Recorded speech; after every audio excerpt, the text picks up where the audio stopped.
আসসালামু আলাইকুম প্রিয় দর্শক, Sabina healthy and tasty food কিচেনে সকলকে স্বাগত জানাই। আজ আমি একটি শীতকালীন তরকারি রেসিপি নিয়ে এসেছি, ফুলকপি আলু মাছের ঝোল। ফুলকপি আলু মাছের ঝোল বানানোর জন্য গ্যাসের উপর একটি কড়াই গরম করে নিয়ে তাতে আমি 4 চামচ ভর্তি সরিষার তেল দিয়ে দিচ্ছি। সরিষার তেল দিয়ে কিন্তু করতে হবে, সরিষার তেল দিয়ে মাছের ঝোল বানালে খুব টেস্টি হয়। এই তেলে আমি মাছগুলি ভালো করে ভেজে নেব। এখানে আমি কাতলা মাছের 4টি পিস এবং একটি হাফ মাথা নিয়েছি। তাতে লবণ এবং হলুদ দিয়ে ভালো করে মাখিয়ে নিয়ে মাছগুলি আমি ভেজে নেব।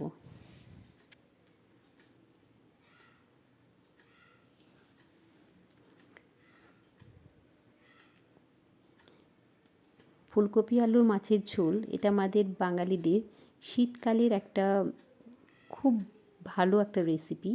প্রায় অধিকাংশ দিনই এটা বাড়িতে হয় এবং গরম ভাতের সাথে খেতে খুবই সুন্দর লাগে। তাই আমি এই রেসিপিটি আপনাদের কাছে নিয়ে এসেছি। খুব সহজ একটা রেসিপি। দেখুন মাছগুলি এবার আমি এক একে ভালো করে ভেজে নিচ্ছি। মাছগুলি একটু ভালো করে ভেজে নিতে হবে।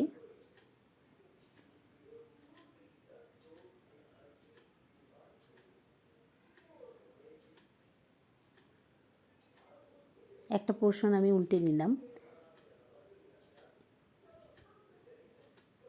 মাছগুলি আমার ভাজা হয়ে এসছে। এরপর আমি এগুলি তুলে নেব একটি প্লেটের মধ্যে।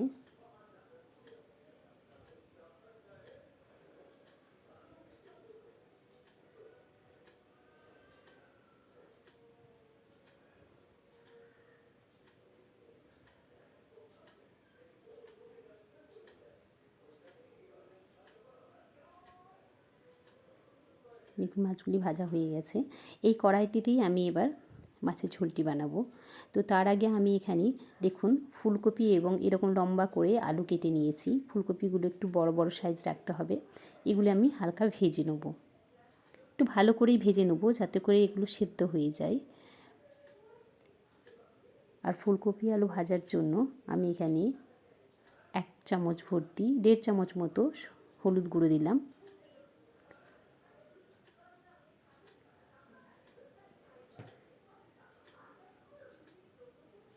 আর সামান্য লবণ দিয়ে আমি এটিকে ঢাকনা দিয়ে 10 মিনিট রেখে দিয়েছিলাম।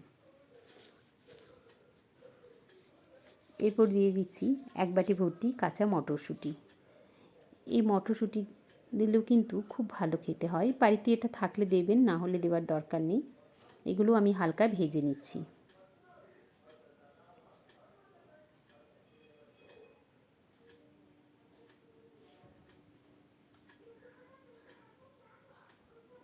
আলু মটর ফুলকপিগুলো ভাজার সময় কিন্তু আমি লবণ দিয়েছিলাম, সেটা দেখানো হয়নি।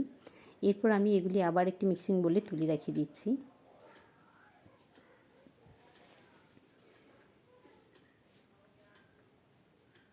এখানে আমি আবারও সরষের তেল দিচ্ছি।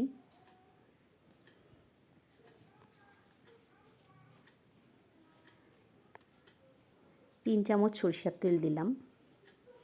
তেলটি গরম হয়ে গেলে এখানে আমি একটি পেঁয়াজ, যেটা পেস্ট বানিয়ে নিয়েছি, সেটিও এই তেলের উপর দিয়ে দিচ্ছি।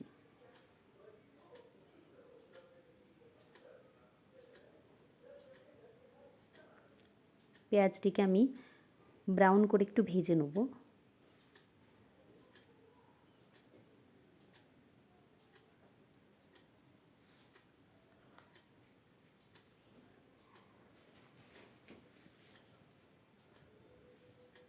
একটি মাঝারি সাইজের টমেটো, সেটাকেও টুকরো করে আমি পেঁয়াজের সাথে দিয়ে দিলাম। টমেটোগুলো সামান্য ভেজে নিতে হবে, তাহলে টমেটোর যে কাঁচা গন্ধ সেটাও চলে যাবে।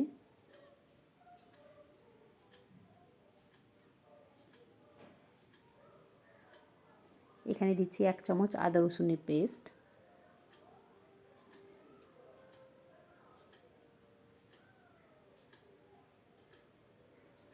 আদা রসুনের পেস্টটি আমি এখানে ভালো করে মিশিয়ে নিচ্ছি টমেটো এবং পেঁয়াজের সাথে।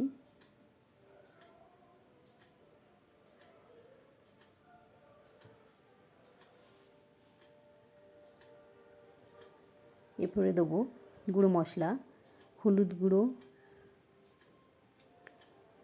লঙ্কার গুঁড়ো দিলাম 1 চামচ, আর দিচ্ছি জিরে গুঁড়ো 2 চামচ ভর্তি। এবার মশলাটিকে আমি ভালো করে কষিয়ে নেব। গ্যাসের ফ্লেমটা কিন্তু কমিয়ে রাখতে হবে, এতে করে মশলাটা খুব ভালোভাবে কষানোও হবে এবং মশলার গা থেকে তেলটাও ছেড়ে আসবে। এবার সামান্য আমি জল দিচ্ছি যাতে করে টমেটোগুলো ভালোভাবে সেদ্ধ হয়ে যায়।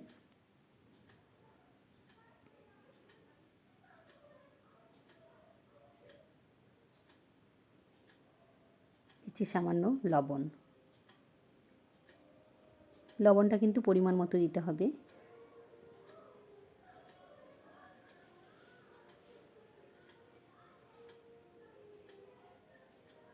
এখানে আমি সামান্য চিনি দিলাম, কারণ এখানে টমেটোটা একটু সামান্য টক হয়, একটু মিষ্টি দিলে খেতে আরও ভালো হয়। ওই জন্য সামান্য চিনি, 1/2 চামচের মতো বা 1/2 চামচের থেকেও কম দিয়েছি আমি। দেখুন মশলাটি আমার কি সুন্দর কষানো হয়ে গেছে। এরপর আমি ভেজে রাখা সবজিগুলো দিয়ে দেবো।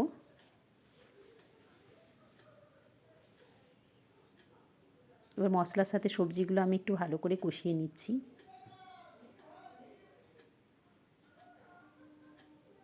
এখানে 2টো কাঁচা লঙ্কা যেগুলো আমি চিড়ে রেখেছিলাম দিয়ে দিলাম।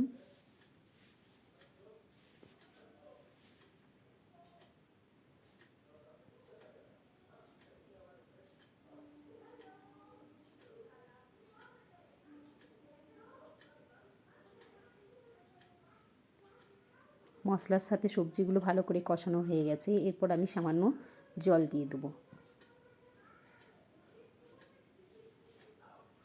মাছের পিসগুলো দিয়ে দিচ্ছি।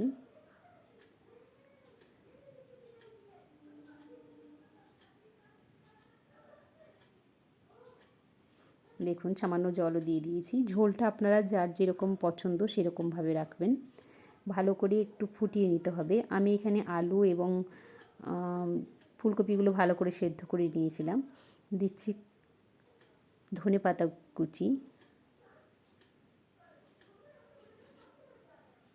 ফুলকপি আলুর মাছের ঝোল বানাতে বেশি সময় লাগে না, যদি আপনি ফুলকপি এবং আলুগুলো খুব ভালো করে ভেজে নেন। ঝোলটা সামান্য একটুক্ষণ ফুটিয়ে আপনি নামিয়ে নিতে পারবেন। আমি এই পর্যায়ে সামান্য ধনেপাতা দিয়ে দিয়েছি আর সামান্য লবণ দিলাম। লবণটা কিন্তু আপনাদেরকে দেখে নিতে হবে। দেখুন কি সুন্দর দেখতে হয়েছে এবং খুব কম মশলা দিয়ে এটা রান্না করেছি। খেতে খুবই টেস্টি হয় এবং এটা একটা হেলদি রেসিপি। এরকমভাবে মাছের ঝোল এর সাথে সবজি, এটা সকল বয়সের মানুষরাও খেতে পারবে গরম ভাতের সাথে। তুলে নিচ্ছি। এরপর আমি এটি একটি সার্ভিং বলে তুলে নিচ্ছি। ফুলকপি আলু মাছের ঝোল তৈরি। আমি গরম ভাতের সাথে একটু টেস্ট করে দেখছি কীরকম হয়েছে খেতে। দেখে বুঝতে পারছেন কীরকম হবে।